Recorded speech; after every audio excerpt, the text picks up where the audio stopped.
When it comes to real estate investment trusts, or REITs, the dividend yields are often quite attractive.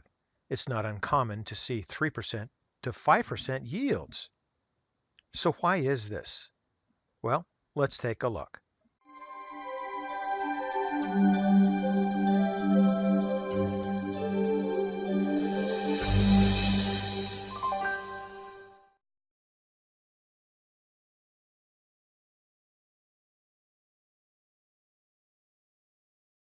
There are a couple of reasons for high yields.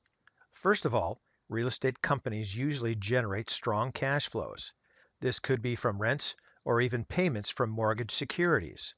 The cash flows are also bolstered by special tax benefits like depreciation. This means a company can take deductions over time for purchases of properties. And given the size of the transaction, these tax savings can add up. Next, it's important to keep in mind that real estate investment trusts are essentially the creation of the U.S. government. This happened back in 1960 when Congress wanted to develop a structure to help spur more investment in the industry and make it easier for retail investors to get exposure to real estate. Some of the main rules include at least 75% of the assets must be in qualifying real estate, and at least 75% of the income must come from rents or mortgage interest.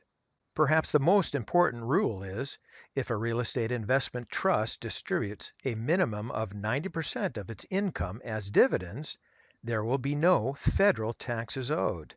This is a juicy tax perk, and it means that much of the cash flows return to the shareholders. The recent tax reform bill has meant even more benefits. When you receive dividends from real estate investment trusts, you will owe taxes that are based on your ordinary tax rate. However, now there is a 20% pass-through deduction. So if you are in the top rate of, say, 37%, then the rate on dividends will be only 27%. And this is the case even if you take the standard deduction. There are still some drawbacks with high dividend yields. For the most part, it means fewer resources to expand. Instead, a real estate investment trust will issue more equity, which is dilutive, or take on more debt for growth initiatives. And yes, there are some other risk factors. For example, a real estate investment trust may be focused on a certain industry or region. In other words, if there is a downturn, the cash flows may suffer. Another risk is interest rates. When interest rates increase, this makes it more expensive to operate a real estate investment trust since there is usually a large amount of debt. There might also be less demand for the shares as interest on bonds will be more attractive.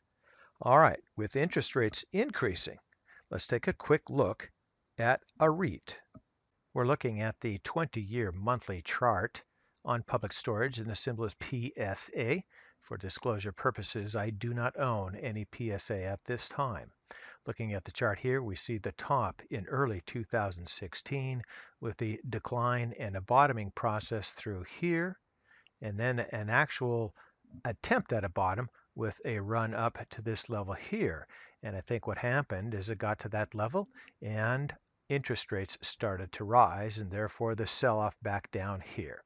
So let's go into the oscillators and see what they show.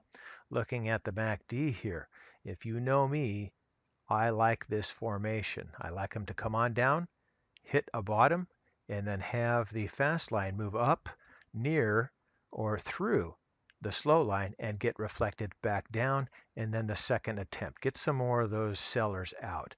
It happened here, a little bit slightly different formation, but down, up, went through the slow line and got reflected back down here, and that was your time to buy.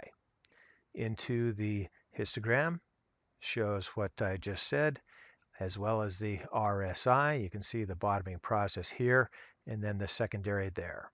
Again, the double bottom here. Moving into the stochastics, and this shows it fairly well also, with a bottoming process here, at least an attempt to move up, gets reflected back down, and that's your time to buy.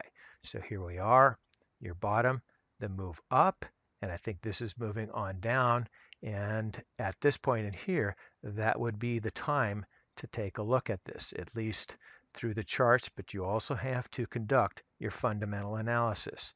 Volume looks fine. Looks like it's actually starting to increase slightly in the last several years. And then the Williams is showing us pretty much what we've already said. Back up here to the price chart. Current price is 196.85, and it looks like it may come down a little bit further. I'm not sure, but you're going to have to keep your eyes on that if you're interested in investing in a REIT. And once again, conduct your fundamental analysis. So for today, that's ChewDog Charts. Thank you.